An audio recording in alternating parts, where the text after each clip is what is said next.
Hello, bonjour, bienvenue, merci de me retrouver pour le trade du jour. Nous sommes le jeudi 6 février et aujourd'hui je profite de quelques événements qui se sont déroulés dans le marché pour vous proposer et vous présenter deux trades. Je vais également profiter de cette vidéo pour faire un petit update sur les trades clôturés ces derniers jours. Et on va commencer par la première proposition, c'est un Iron Condor sur le pétrole.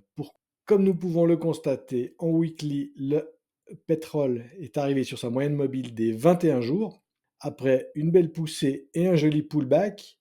Et en daily, on est légèrement survendu avec un RSI légèrement inférieur à 50 et on vient s'appuyer sur la moyenne mobile des 200 jours, ce qui peut être représenté comme un support assez confortable.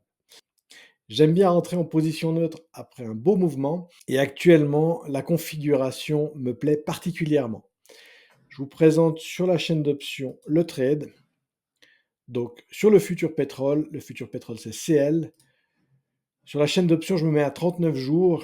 Je me mets le plus proche possible des 45 jours qui est la durée que je préconise. Delta de 12, c'est toujours le risque que j'aime encourir sur ces trades. Ça nous donne un risk-reward assez intéressant. Actuellement, le pétrole en delta 12 sur le côté put, ça nous donne un short put à 63. On prend $1 d'écart. On tourne aux alentours de 0,17. Je pense que 0,17, entre 0,15 et 0,17, c'est une opération qui peut être facilement exécutée dans le marché. On se met à 79 en haut. Pour regarder sur le chart, on a une bande qui est bien large. On se met donc sur les plus hauts que nous avons atteints en janvier. Au niveau weekly également, ça nous amène dans le haut du range que nous connaissons depuis 2024 et le bas du range à 63 avec un delta de 12, ça nous amène dans un range qui est connu et qui a déjà été testé. Sur cette opération, je préconise d'encaisser 50%, moins les frais, on arrive à peu près à 8% de rendement sur la perte maximale. La perte maximale est de $820. C'est habituel pour un compte de 20 000 $, donc on est parfaitement en ligne avec le risque que nous prenons habituellement. On a une probabilité de profit d'arriver dans le range de 74%. Mais sur cette opération-là, nous sortons à 21 jours ou à 50% de profit. Et le stop sera déclenché si l'un des deux shorts est touché, 63 ou 79. Si l'un de ces deux strikes est touché, nous sortons du trade.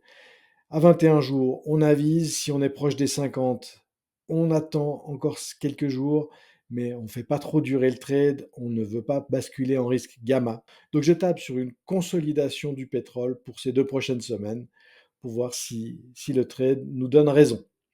Voilà pour la première proposition. Et la deuxième proposition, je vous propose de partir sur Stratégie, anciennement MicroStratégie, qui s'appelle encore MicroStratégie sur certaines plateformes. Tout le monde n'a pas changé encore le nom. C'est la société de Michael Saylor qui fait du levier sur le Bitcoin. Ça nous donne une exposition au Bitcoin avec un peu de levier. Pour cette stratégie, je vais vous proposer deux approches. On passe sur la chaîne d'options, MicroStratégie. Donc je vous propose 22 jours. La première approche à 22 jours serait de faire un put credit spread, un delta de 12. On peut se mettre à un delta de 11 ou de 13 selon les préférences. 265 $, ça nous donne un delta de 11 avec un spread de 10 $, ce qui nous amène à une perte maximale de 897 $ pour un profit maximal de 105 $. Le but étant d'attendre l'échéance, d'attendre les 22 jours. Alors là, effectivement, on a un risque gamma si MicroStratégie et le Bitcoin venaient à faire une correction supplémentaire. Là, c'est un trade légèrement directionnel. On table sur une neutralité du Bitcoin, voire une hausse du Bitcoin dans les 20 prochains jours.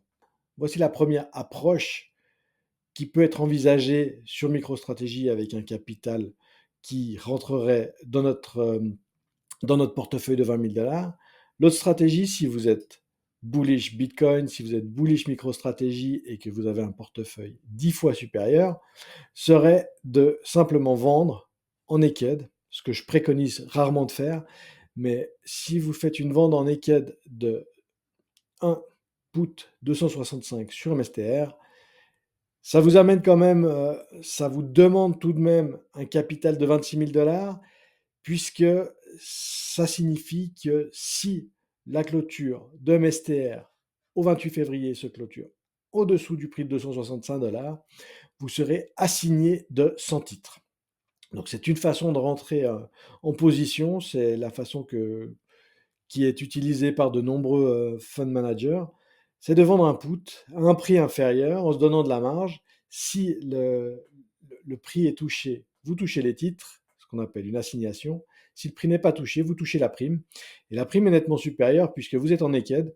La prime est de 400 $ à peu près. Par contre, le rendement risque n'est pas à prendre en compte puisque là, on tape plutôt sur une stratégie d'investissement et pas une stratégie de trading, puisque le but est donc d'acheter des micro-stratégies sur ces prix-là.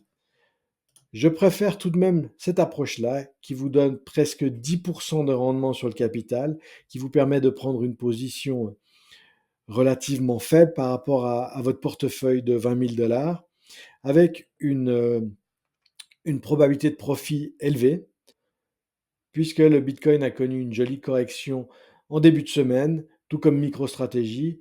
La correction a été rapidement rachetée. On voit que sur le daily, on est venu toucher le bas de la bande de Bollinger pour rebondir. Actuellement, on est plutôt en phase de consolidation. Mais visiblement, la force est toujours présente et le trend est toujours bullish. Donc voilà pourquoi je vous propose cette approche. Et pour les trades en cours, la campagne sur le S&P se déroule bien. Je ferai un petit update sur la campagne puisque j'ai ajouté quelques paramètres pour augmenter encore les probabilités. Le bear trap sur le pétrole s'est clôturé dans la trappe. Alors là, j'ai eu un petit peu de chance parce que j'étais pas devant mes écrans avant-hier quand le pétrole est passé en dessous. Je passe pas d'ordre stop loss puisque ça n'est pas efficace et efficient sur les options. Donc j'ai manqué la sortie en stop. Le pétrole a rebondi, on était au-dessus du prix limite, au-dessus des 71.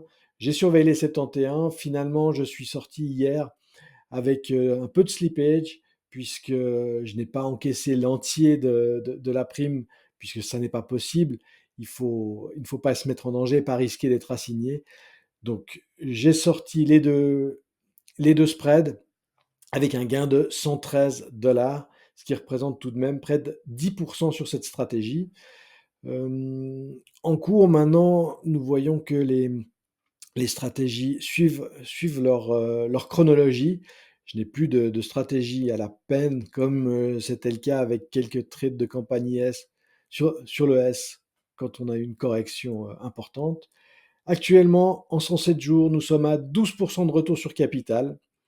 L'exposition du portefeuille est environ de 7 000 $. C'est pour ça que je peux rentrer avec ces deux nouvelles opérations que je vous propose. Donc voilà pour les stratégies en cours.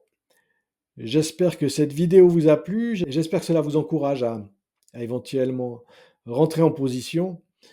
Je me réjouis de vous retrouver bientôt. Merci de liker cette vidéo si ça vous a plu. Merci de vous abonner pour les prochaines. Et je vous dis à la semaine prochaine. Ciao!